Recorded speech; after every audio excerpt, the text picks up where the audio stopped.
Ayun, magandang hapon. Share ko lang po ito sa inyo para awareness sa lahat. So, tingnan nyo naman itsura ng kotse. Unahin ko na muna yung mga pwedeng pagmulan ng pagkabasag ng windshield natin. So, kasi medyo delikado to. Siyempre, tumatakbo ng mabilis pagka mayroong tumapon dyan o tumama na maliit na bagay o isang bato, lalo't medyo mabilis ka. So possible na mangyari ito na mabasag yung windshield natin.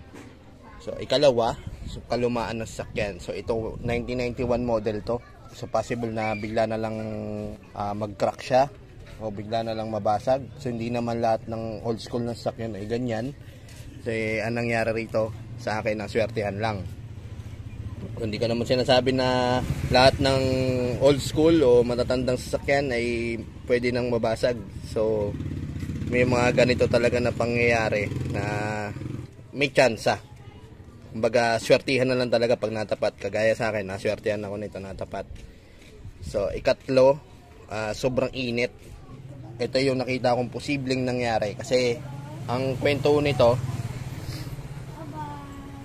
sobrang init, grabe, sobrang init talaga nung binyahe ko to. Tapos nung umulan, after nung umulan, bigla na lang siya nag-crack. So nananakbo kami, mga takbo ko takbo ko po dito ay mga 60 to 70 lang. So bigla na lang siya nag-crack. So nagulat kami.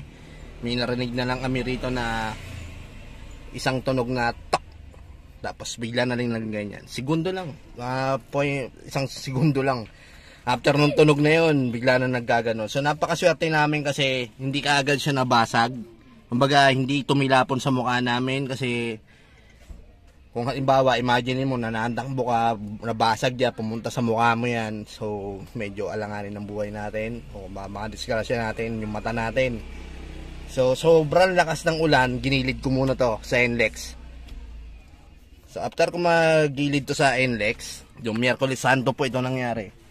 Sobrang traffic siya. Ang naisip kong paraan, butasin ko to. Kaya kung makikita ninyo, butas yan. Kinutkot ko na lang screw. Tsaka ito pa yung ano ko, long nose. So ganyan ko na lang yan. Ayan. Magkaroon lang ako ng paningin sa ano. Kasi ginilid ko na siya. Ang lakas pa ng ulan. Wala akong makita. As in wala. So zero visibility. Tingnan nyo naman nyo. Tapos imagine niyo umuulan pa. Ang lakas pa ng ulan ng mga panahon na yon. So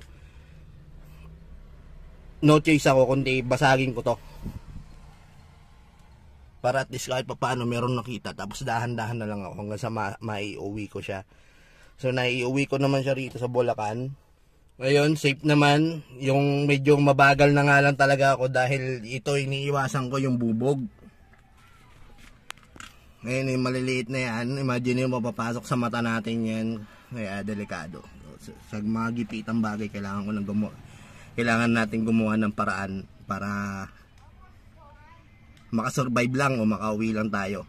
So, medyo delikado yung ginawa ko na yon, pero no choice ako eh.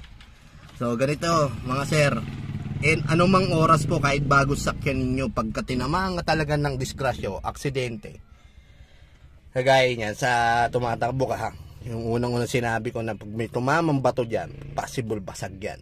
So yun, malas talaga ay sinasabi naman. Gaya na nangyari sa akin eh.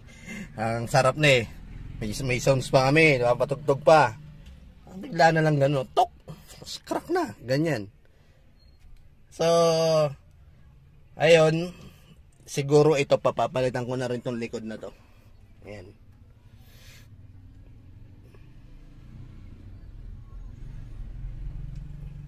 Para at least wala na akong pangamba. Kaya ito naman eh, bihira naman itong mababasag itong mga ito, maliban na lang kung sasadyain talaga yan. So ito lagi ang prone yung windshield natin sa front tsaka sa rear. So nakita ko rito, pinagmulan niya, sobrang init, katandaan na rin, tapos biglang lakas ng ulan.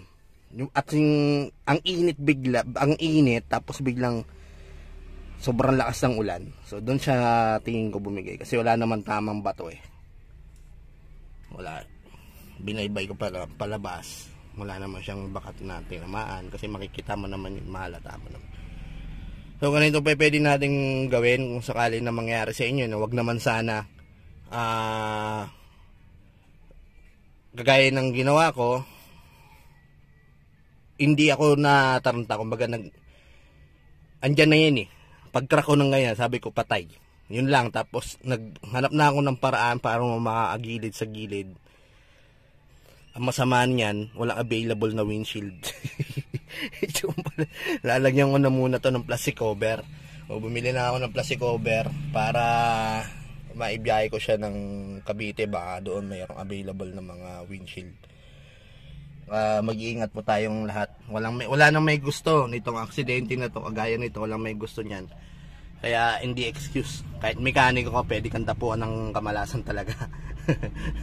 Mekaniko nga, wala ka namang pyesa, di ka naman marunong magkabit ng salamin, wala talaga. No choice ka. And ingat po tayong lahat. At maraming salamat sa lahat ng sumusuporta sa akin dun sa reels ko na nagsabi na concern sila. Na ingat. Maraming salamat po sa inyo. Ramdam ko na-appreciate ko lahat ng concern ninyo. So yun.